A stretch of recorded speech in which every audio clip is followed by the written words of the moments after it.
Greetings and salutations. Let's get these lights right. And let's just go straight this. So, we are back for another live thing. My phone is telling me I'm live. You know what? Let's just let's put a solid light. There we go. We're back live again. We're going to start doing these a lot more. I haven't had a chance recently, but hopefully you guys join me. And we can talk about life, liberty, and the pursuit of rock and roll and everything else that's coming up. All the new records that have come out recently, all the new ones that are coming out, what videos will be coming on this channel. The second channel that we're going to be creating to do reviews and that kind of stuff in. So we're just going to kind of hang out here for a bit, see if other people pop in. You guys are free to talk in the chat if you want. I will be paying attention there.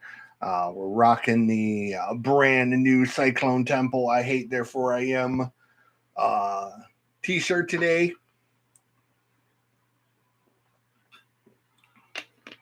This thing is a beautiful shirt. It is courtesy of, let me grab the sticker here. It is courtesy of these gentlemen right here, or this gentleman. Undying Music, you can look them up. Right there's a thing. Undying-music.com. You get this t-shirt. You get this sick Cyclone Temple thing. If you don't know Cyclone Temple, we'll start with them. They were a band from the early 90s, founded by Mr. G. Fulton, or Greg Fulton, if you prefer to go that route. But thrash metal of the most epic kind.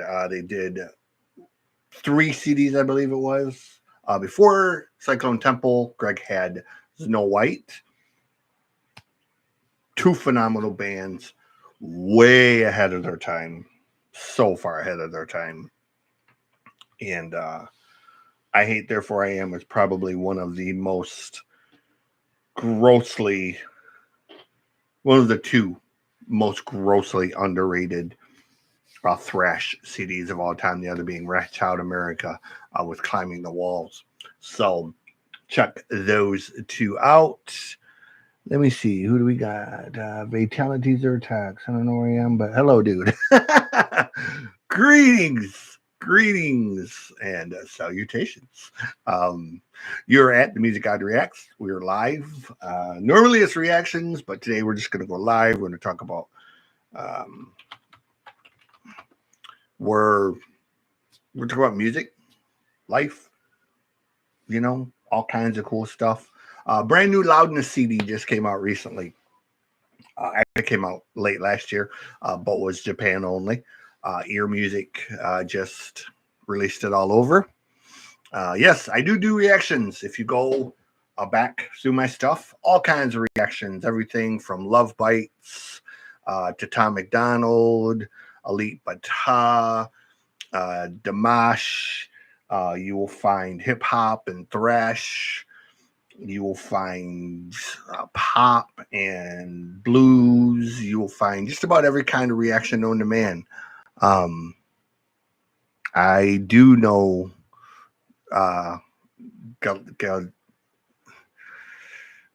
Glenares is how you say their name, I believe. Amazing band, Japanese power metal. Very good band. I have a hard time pronouncing a lot of the names, but I do know who they are. Huge fan of them, of Love Bites, of Crossface. Sim is a band that I love. Loudness, Huge fan of Loudness. Their new CD was just released worldwide in music, and that was what we were going to talk about. Yes, neoclassical, yeah, kind of, I guess. I guess you would call it more neoclassical than you would power metal, I guess, but phenomenal band, been around a long time. Mary's Blood, Nemophila, Garachic Spin, or however you say it, Garrett Shark Spin. Let me see. If you want to have a lot of songs to recommend you,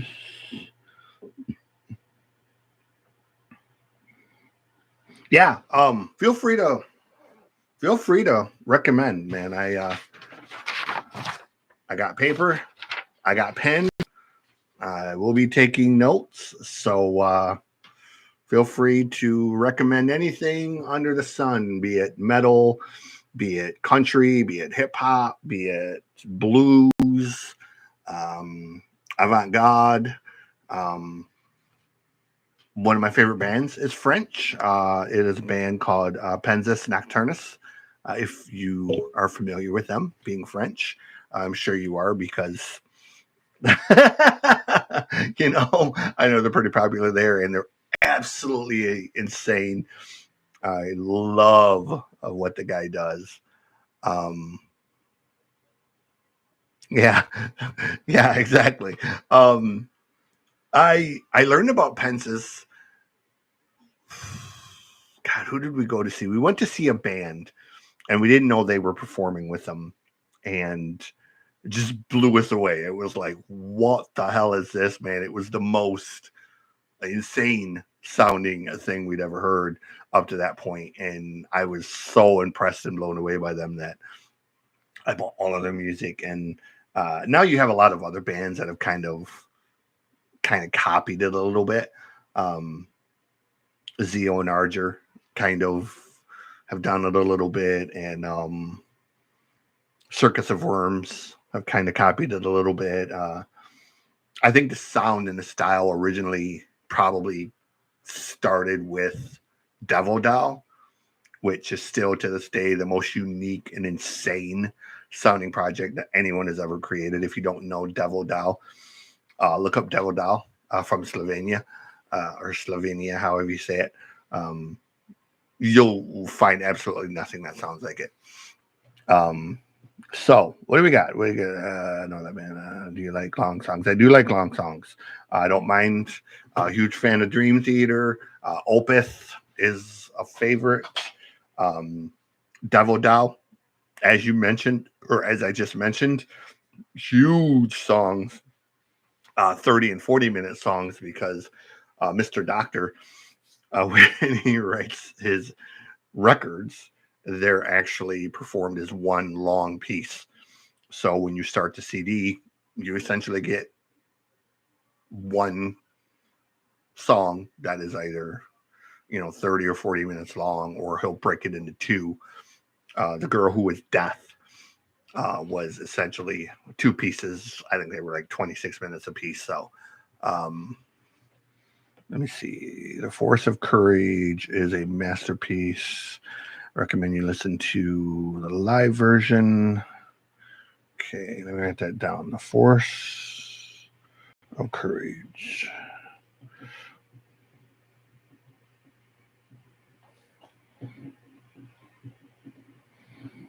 Who is the artist for The Force of Courage? Is there an artist, or is that like the band, or thank you so much, man. Okay. So it's called Galera. So I look forward to that one then, because I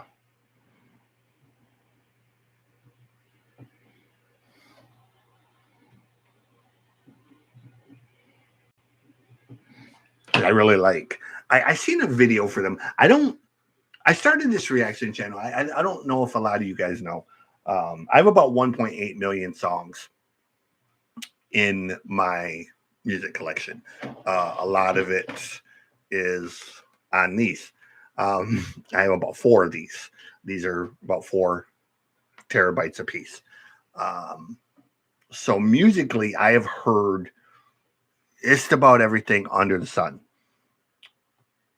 Video-wise, I never watched the videos a lot. I never watched MTV really much growing up.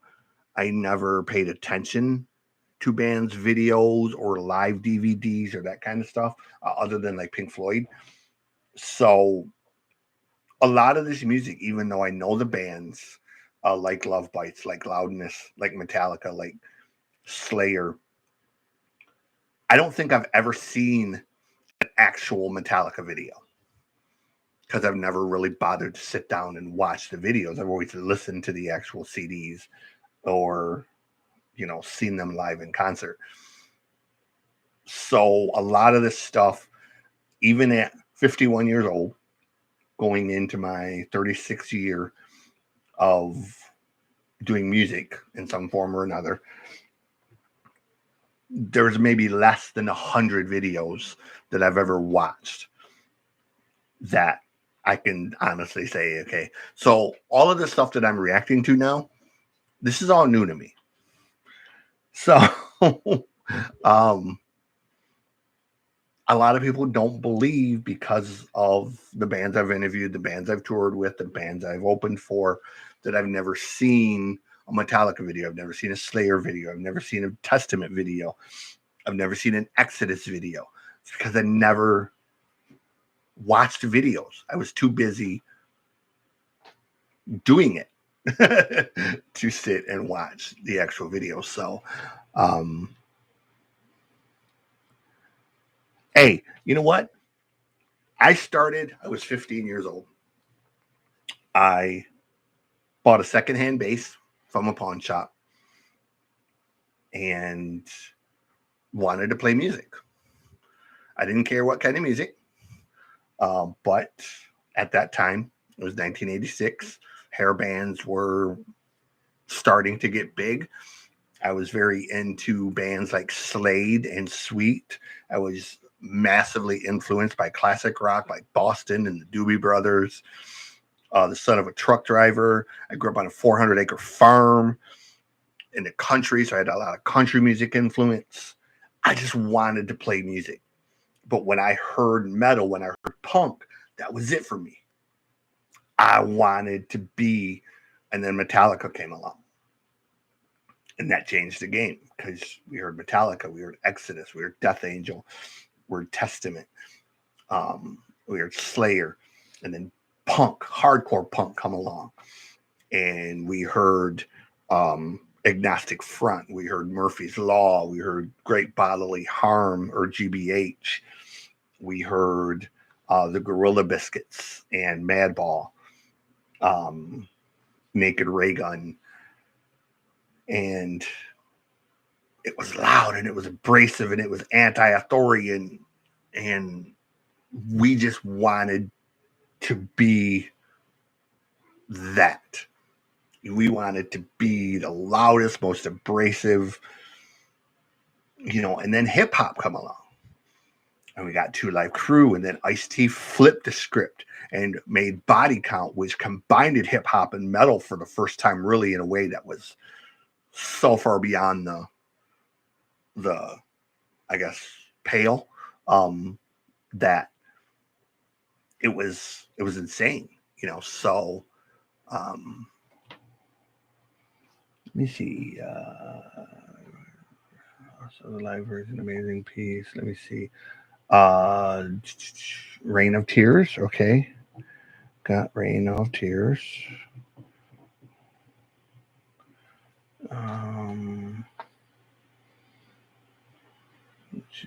Play electric guitar. Awesome.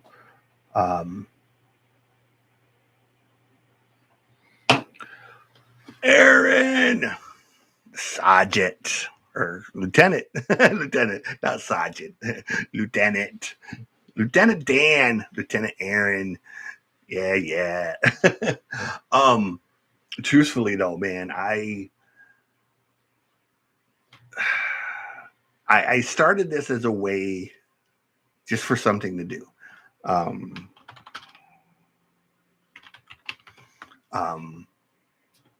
I I had no I had no expectation for this channel. Like, I honestly thought, who's gonna sit and listen to some random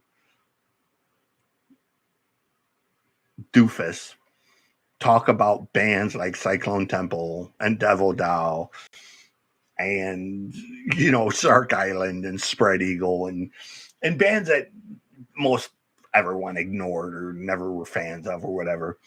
And I truthfully expected 10, 15 people maybe might watch my videos. And this thing, I'm at almost 12,000 subscribers now. I've got millions of views. And that blows my mind. Now, I'm not complaining. I promise you I will never complain, because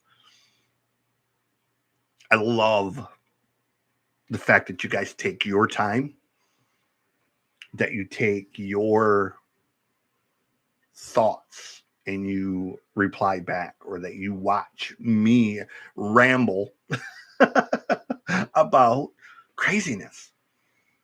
And the fact that I can make a few dollars in the process, and that's even better. Like, I'm not getting rich. I mean, so far I've made $30 off 100 videos.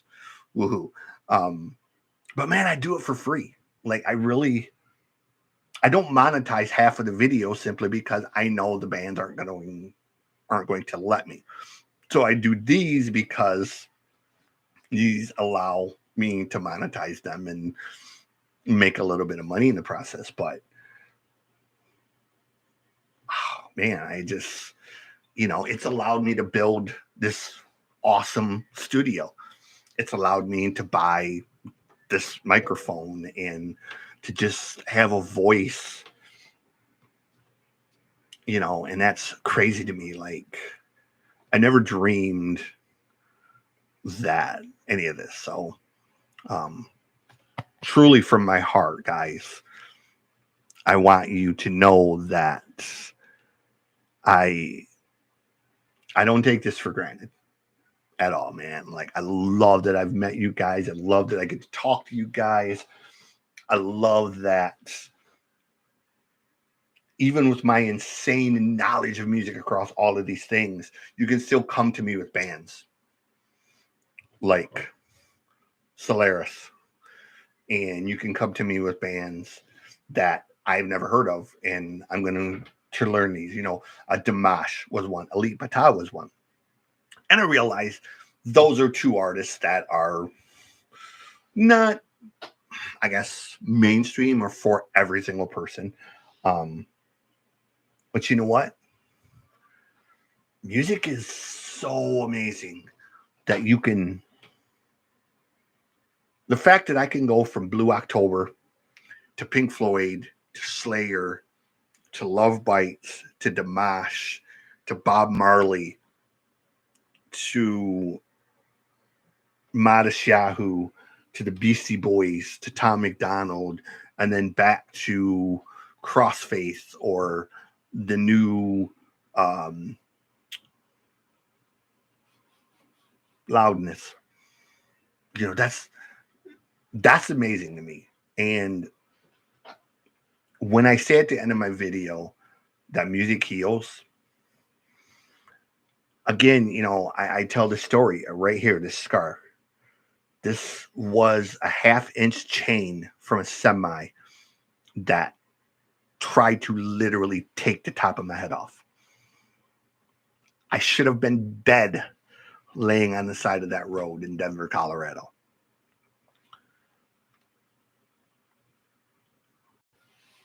Music saves my life every day. When I have those days where I can't think straight, or when I have those days when I can't process thought, when I can't tune out all of the noise because of this brain injury, music is always there to save me. And I honestly, I can't imagine a world without music, man. Like it just it it blows my mind. Yeah, and it is. It's people from all over the world. It's the power of music. Meeting fans from Indonesia, meeting fans from Japan, meeting friends from right here in Michigan where I live. That I hope one day, I hope I get to stand in a place together and share a beer or share a Coke or share a Mountain Dew or whatever, and just talk and hang out, man. Because the Rock Dog Show is here, Mr. Doug Russ. If you don't know the name, learn the name. Amazing podcast, amazing music promoter, one of my bestest friends, man. A guy who is as passionate about music as I am, honest to his core when it comes to this business. And I will say this, man, in the music business, there are snakes, there are sharks, there are piranhas. And for about every 1,000 of those that you meet, you will come across one or two people like Doug who are just honestly genuine people. And we're not blood related, but that's my brother as much as my blood brother, man. And it's please check out his show. It's called The Rock Dog Show. He has done amazing things with it. I watched this man bust his ass, put in blood, sweat, and tears far beyond what any sane or normal person would do. And that's why I love him, man, because music heals. Doug will be the first one to tell you, man, music probably saved his life more times than you can count on a calculator. We don't do this for money. We don't do this for fame. We don't do this to be famous, man. We do this because we're stupid and that's all we know. And I say that in the most affectionate way, but we wouldn't know what to do without it. We would literally be sitting in a corner somewhere going, without music, man. Like it's what we do because it's all we do. So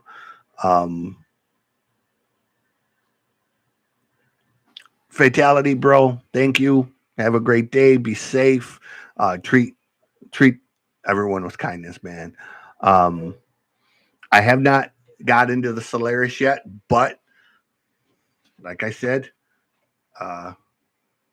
it is on my list. So I promise we will get to it very soon. I've got a bunch of stuff going on. Like I said, we're still kind of developing the studio around me. I got a new desk coming. I got a new lighting system. I've got new mics and everything. We're upgrading this whole thing. We're going to soundproof this thing. I got a list of other stuff. I have some new bands that are going to blow your mind. A couple of bands that I've come across randomly that when you see the reaction videos for these, you're just going to be like, no, that's not real. Promise you, it's real. Mr. Williams, what is up? I do have an Instagram. It is Music God CJ Plain. I promise you pretty much, I am very easy to find. I have lived by the motto of KISS. Keep it simple, stupid, because with this, so yeah, I literally, I don't know if you can see that, but no, you can't even see it. It is Music God CJ Plain. My Twitter is Music God CJ Plain. My TikTok, Music God CJ Plain. My pretty much everything. Type in Music God CJ Plain. you will find all of my insanity. You will find my reviews that I've done. You'll find my website. My website is actually riotonthesetmedia.rocks, where I rant about all kinds of random stuff. But yeah, man, like I'm new music that I've got coming up. So we got the new Loudness. The new Loudness just came out. We have some new Nemophila coming out. We have Solaris is going to be a band that we have coming out. We have a band called From Fall to Spring that are really great if you like the whole hip hop and metal combination. Kind of imagine if Linkin Park had steroids. Imagine if Tech Nine and Linkin Park did a collab. That's kind of what From Fall to Spring is going to sound like. We're going to do some City Morgue. Huge fans of those guys. We have some movie stuff coming. I got an email about an upcoming horror movie that is making the rounds that everyone's shitting a brick over. We're going to be talking to the producer of the new Winnie the Pooh horror movie. So, trying to contact Lloyd Kaufman about the new Toxic Avenger movie to see if I could get Lloyd back, because we did interview Lloyd about the original Toxic movies. So now that they have the Hollywood production version with Peter Dinklage playing Toxie, I have questions. So many questions. Veil of Maya. I've heard of them. I honestly don't know if I've ever listened to them. I know the name. And I think, please don't hold me to this, but I want to say we seen a show in Detroit featuring Of Mice and Men, and I want to say Veil of Maya may have been one of the bands that we seen with Of Mice and Men. I'm almost positive.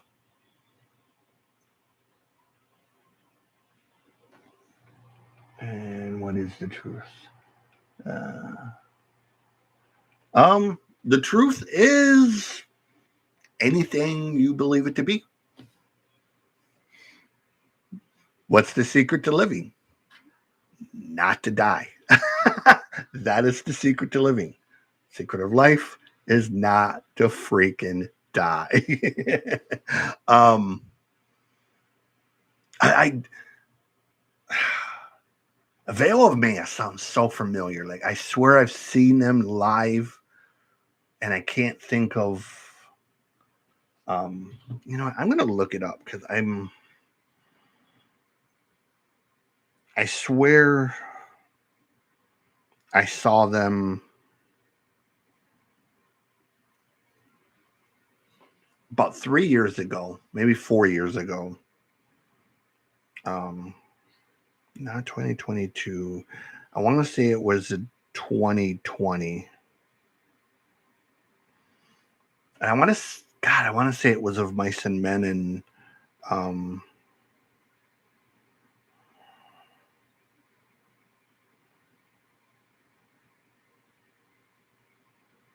I know as I see they're coming here.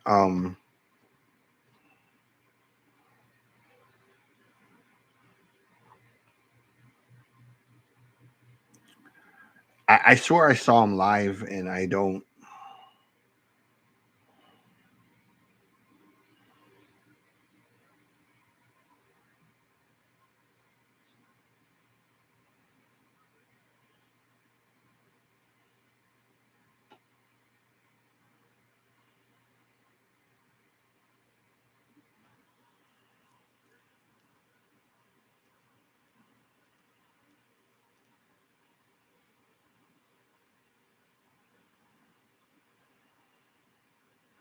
You know what? I think it was 2019. I think we seen him with Periphery, if I remember correctly. It might have been Periphery we seen him with in Crown the Empire. That might have been it. Maybe I'm wrong. Dude, this brain injury makes it's so crazy that, you know, there's shows that I remember so clearly, and then there's shows where I remember the opening act, but I don't remember the headliner because the opening act blew the headliner away. When I saw Jimmy's Chicken Shack back in the day, to this day, I can't remember who Jimmy's actually opened for. I want to say it was 311, but I don't remember because Jimmy's Chicken Shack was so freaking incredible that they just made the other band sound like shit, and I don't even remember who played after them because they were so good. Same with Crossface. When I seen Crossface live, I don't even remember who Crossface were opening for. All I know is after Crossface played, it was over. Like, we didn't even care who played. It was so utterly incredible. But I will check out Veil of Maya for sure. And yes, I love Bad Company, bro. Bad Company is one of the bands that I grew up with the most. Growing up, just a little background. I am the son of a truck driver. My dad's in his 52nd year of driving truck. I ended up being a truck driver as well. This was during an era where we didn't have computers, no laptops, no cell phones, no nothing. This was in the early 70s, middle 70s, from like 1972 to 1975. And we had music.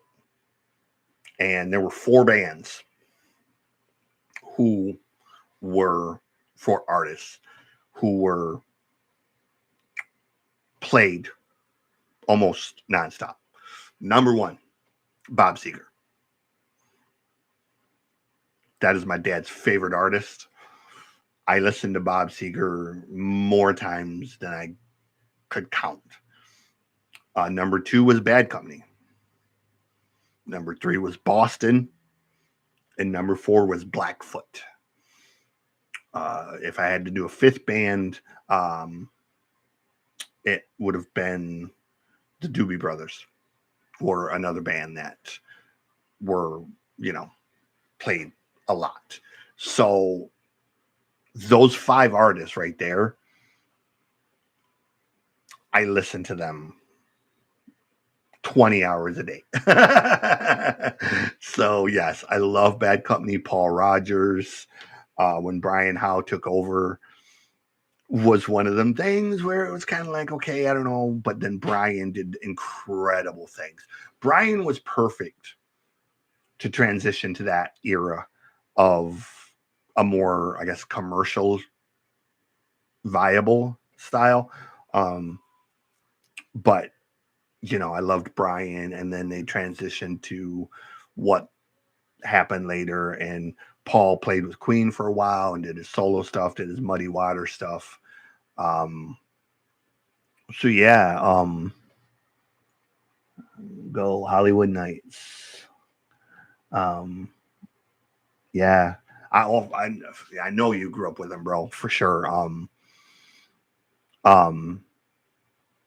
Main Street, Hollywood Nights, Roll Me Away is a huge favorite of mine. Kathmandu is a huge favorite of mine.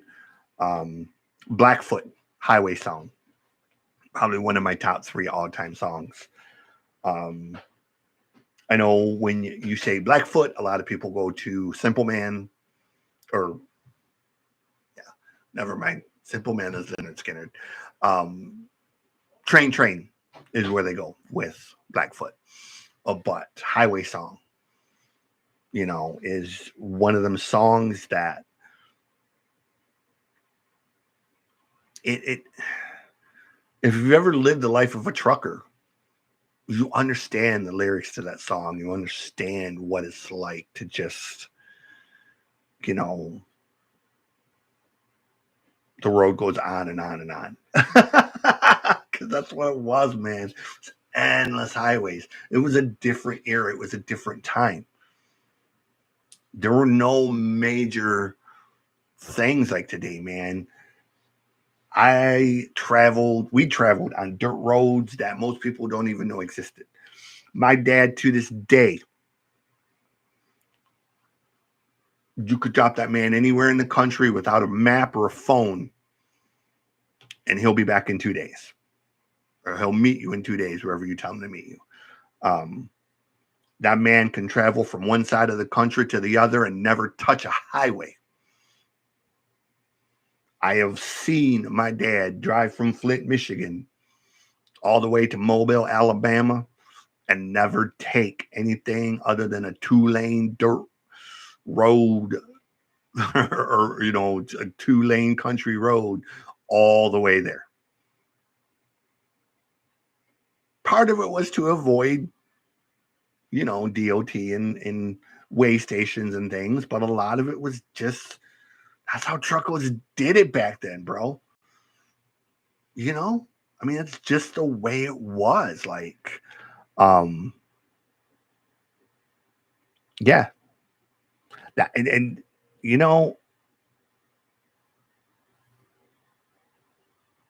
yeah, Gravedigger is a great band. Get Out of Denver, yeah. Highway Song is a grossly underrated song. Much, much more technical to play than people believe it is. People play Saturday Night Special, they play Freebird, they play Simple Man, they play all of the standard classic rock songs, and they think, oh, they're kind of all the same, right? Once you learn the one riff, you know the rest of them. But man, Ricky Medlock is a dude has a way of playing guitar that really is, there's little tricks and idiosyncrasies in his technique that kind of set him apart from your typical Dickie Betts was the other one that, Dickie played blues, but Dickie didn't play blues in the way that most people played blues. So it wasn't just your average run-of-the-mill blues. Eric Sardinas, if you've ever listened to Eric Sardinas, man, plays blues like a freaking psychopath. This dude, he's like a freaking runaway train when he plays, man. It's just reckless abandon. And you listen to Eric Sardinas, and those are barred chords with a slide. Anybody can play those. Okay, do it. You know why nobody else sounds like Eric Sardinas? Nobody can sound like Eric Sardinas. The guy plays like a fucking psychopath, That's why nobody sounds like him. Jeff Healey. Why did nobody sound like Jeff Healey? Because nobody could. Why does nobody really sound like Gary Moore other than Stevie Ray Vaughan? Because Stevie Ray was the only one with a skill set to sound remotely like Gary. Because Gary played in a way, in a style that was so far beyond the pale that most people just couldn't do it. They couldn't transition from the smoky, emotional to the outright blitzkrieg of chords that Gary would do, and do it with the passion and the fire that Gary did. Stevie Ray did. He was one of the only ones, Now, both of them heavily influenced by Hendrix, but come on, man. Even if Hendrix would have survived, I don't think Hendrix would have upped the game nearly as much going forward as what Gary and Stevie Ray did and what Jeff did.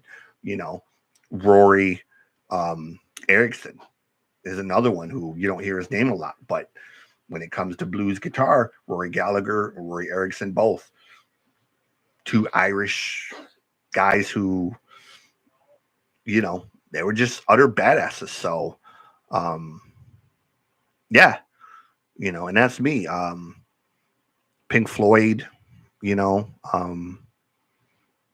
Jeff Healey. Yeah, I seen Jeff Healey live. Um, it was undescribable. I haven't really said this a lot, but I actually saw Stevie Ray Vaughan the night before he died. He played Kalamazoo, Michigan, at the county fair, and we were there to see it and had plans to see him about 4 days later, or 3 days later in Chicago, which is where he was flying from Alpine Valley when the helicopter crashed. And crazy. Stevie was just in a world of his own, man. Like Stevie, you know. And I didn't appreciate Stevie at that time. Like I didn't understand what I was really watching at that time. I don't think really many people did. Because Stevie had, you know, he was doing the whole alcohol and drugs thing, and then he had come out of it, and he was just starting to really get that second phase of his career. And I don't think people truly understood how fucking phenomenal Stevie Ray really was. Yeah. So we would have been right there, bro. It was, and your dad will know. You standing there watching him that night, you knew you were seeing greatness, but you didn't understand what kind of greatness at that time. Like it took losing him for people to really sit back and take that whole thing that he had done at that point and break it apart. Because at that point, people were just listening to The Sky is Crying and If the House is Rocking, you know, and they weren't really breaking it down yet in that kind of way. It was after he died that people started breaking down what he truly did and understanding that this man was playing with heavier strings than everybody. He was playing with a style and a technique that, other than Gary, nobody had done it. Nobody dared to do it because he didn't have the skill set. And it was after that. That's why it was such a crushing loss. Because once we started breaking his shit down, that's when we understood, holy shit, we were standing in front of a fucking titan, man. You know. And we didn't even know it. Like, we didn't understand yet. We knew what was coming. We knew where Stevie was going to go. And we knew what Stevie had done so far. But I don't think very many people honestly understood how great Stevie was.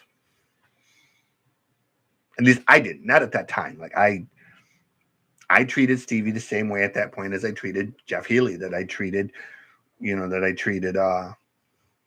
Johnny Lane, that I treated Kenny Wayne Shepherd in his very early infancy, that I treated, you know, Rory Erickson, that I treated I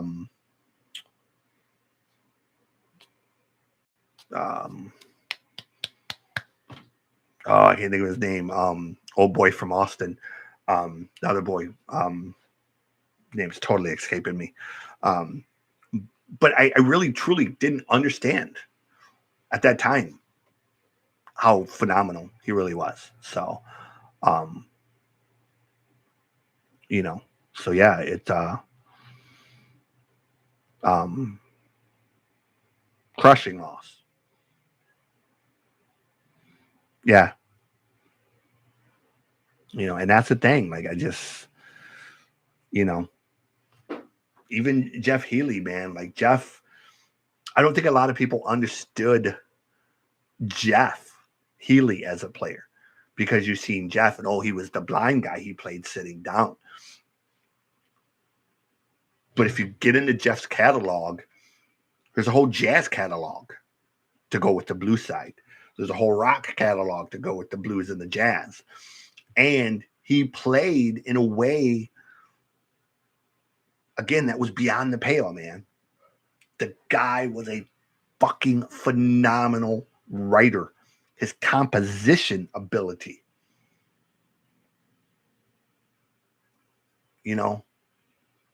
to compose songs more than just the riffs, more than just, really Jeff's playing was a lot of rhythm more than it was lead. Jeff didn't burn up solo after solo. Jeff's, playing was a lot of rhythm, staccato. And you don't always appreciate that again. And, man, at my age, I'm so lucky because we have lived through artists. Gary Moore, Jeff Healey, Stevie Ray Vaughan. We have lived through Ozzy and Crew. We have lived through the Scorpions, John Cougar Mellencamp, Bob Seger, Dan Fogelberg, Christopher Cross, Chris Christopherson. We have lived through songwriters, man, who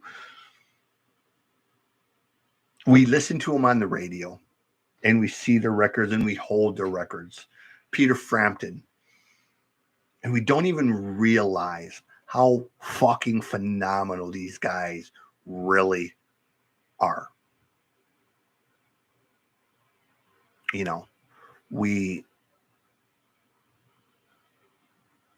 It was just, I've seen shows. The very first show I ever saw, like I said, in 1982, I seen 38 Special and Iron Maiden open for Rainbow. The very first tour that Joe Lynn Turner did with them. We went into that show thinking, who the fuck put this together? Who decided that a Southern rock band and a speed metal band were going to open for a classically influenced hard rock band? But it was before any of the bands other than Rainbow were even famous. 38 Special in 1982 had barely started. Maiden hadn't hit their stride yet. It was freaking Clive Burr. It was before Bruce even took over.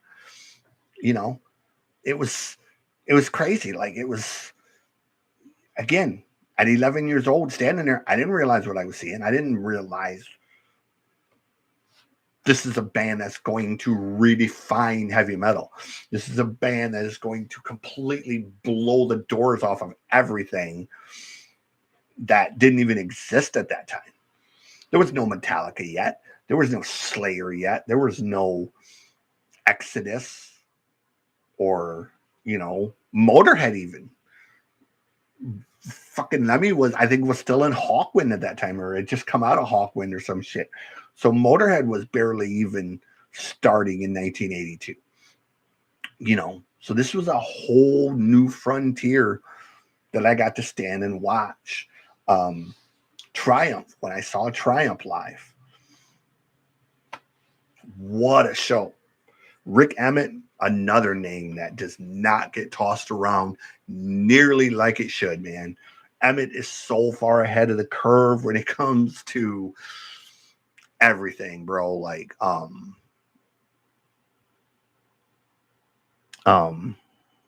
me see. Doug, be safe, brother. Yeah, for sure. We'll talk soon, bro. I got something I got to throw at you, so I'll hit you up real soon. Let me see. I guess, man, that was unique. Best talented music.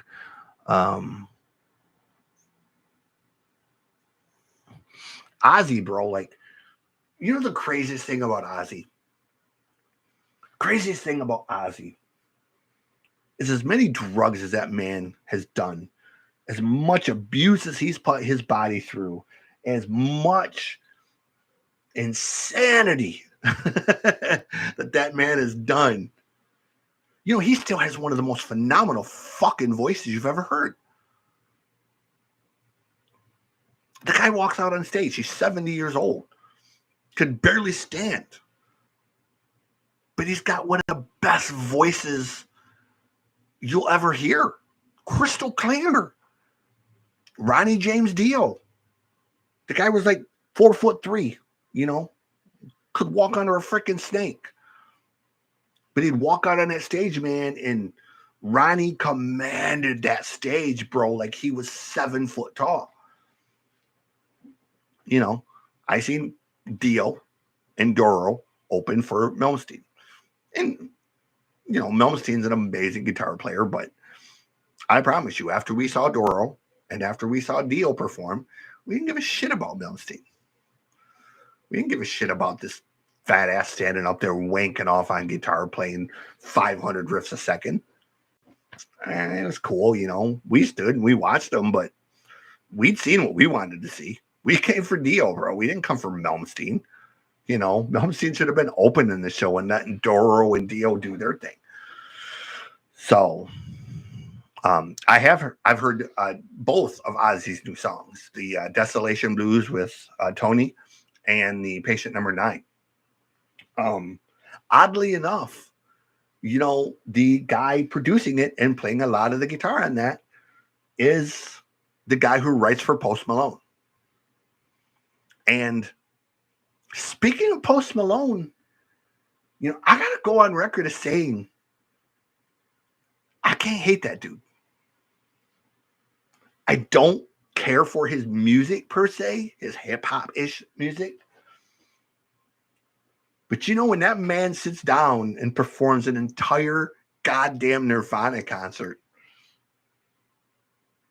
damn near as flawlessly as Nirvana does, when he sits down and he performs a damn Alan Jackson song flawlessly, when that man sits down and performs a damn Air Supply song, I can't hate that man. Like, that man, he's got musical talent. He just, why he chooses to release songs that are auto-tuned to death and raked over a pop furnace, I will never understand. But yeah, I mean, that last Ozzy record, I loved it, bro. I mean, that Chad Smith and Duff McKagan together, oh man, that Bottom End was just nasty sounding, you know. And you know, all the credit in the world to dude for Andrew Watts, you know, for playing the guitar and writing those songs, man. I think Ozzy sounds as good now as he's ever sounded. Again, it's crazy because you know, the fact that man is fucking upright at this point is mind-boggling. You know, gonna be a horrible, sad day when Ozzy finally does leave this mortal coil. You know, it was surreal to listen to Ozzy and Elton John together perform that song and just to lay themselves bare and say, hey, we realize what's coming, and you know, don't cry about it, man. We've lived it. And they have, man. So again, we're so lucky to be in this era of Elton John, David Bowie, Chicago, Earth, Wind, and Fire, Kool and the Gang, of just songwriters and poets and song crafters of the utmost. You know, we hear songs that, you know, Prince. We lived in a fucking era of Prince, bro. And the tens of thousands of years of existence, we got to exist at the same time as Prince.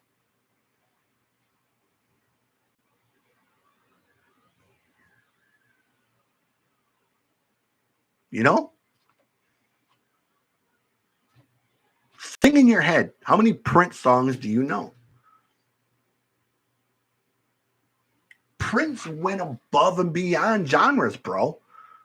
Metalheads and hip hop people alike will stand side by side, arm by arm in the middle of the street and sing Prince song after Prince song because you knew Purple Rain, you knew Let's Go Crazy, you knew Darling Nikki, you knew When Doves Cry, you knew Little Red Corvette, you knew 1999, you knew um, um, you knew Thieves in the Temple, you knew a Raspberry Beret, song after song, bro.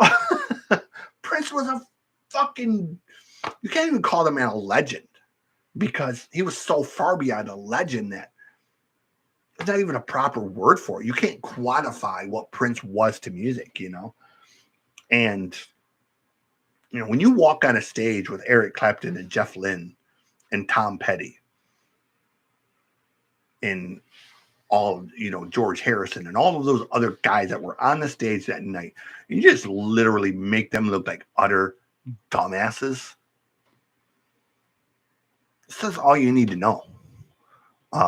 When Doves Cry, Purple Rain, the whole record, bro. Like it just,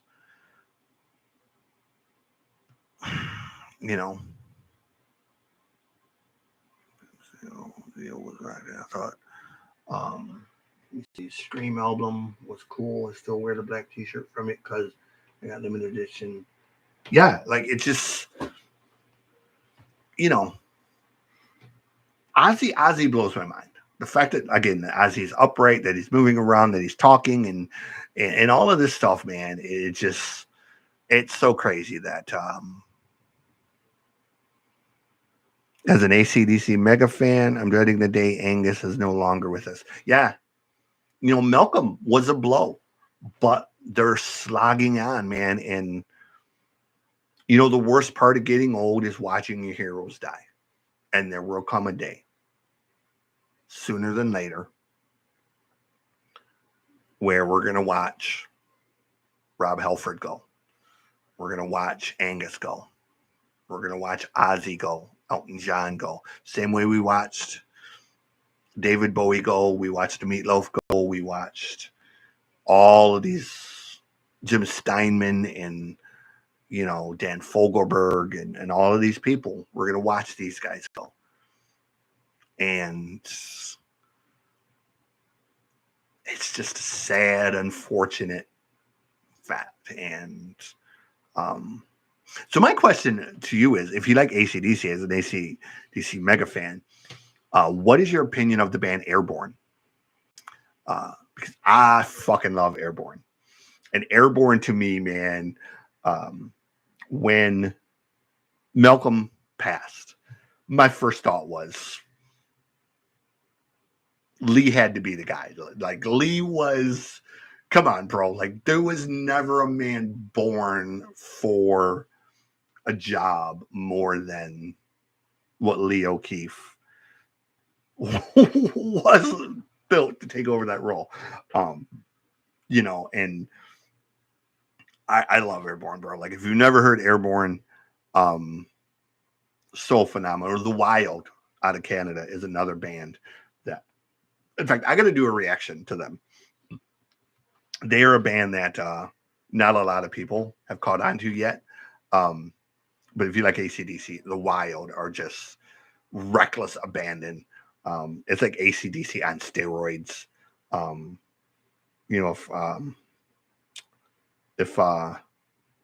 If Gigi Allen and AC/DC had a bunch of out of control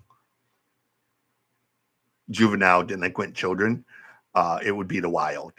So we're gonna do a reaction video to some of their stuff. But yeah, man, it's just, again, I'm so honored that you guys sit with me and do this. So I don't even know, bro. Like I'm blown away that you allow me to ramble like this. So with that said, we got 2 more songs. We're gonna do A couple brand new videos up. We have a new Love Bites one. We have a new one from Elite Bata. We have a couple more coming from Love Bites. We have a brand new one from Testament. We're gonna have one from Loudness coming over the next couple days. I am gonna get to Solaris. I would definitely check out your stuff, man, for sure. But I appreciate it. I'm gonna get out of here as well. Check out the new videos that I've posted, everything that's coming. We're gonna have a lot of fun with this. I promise. Once we get everything in this situated. But with that said, everyone, be well. Treat yourselves with kindness. Remember, music heals.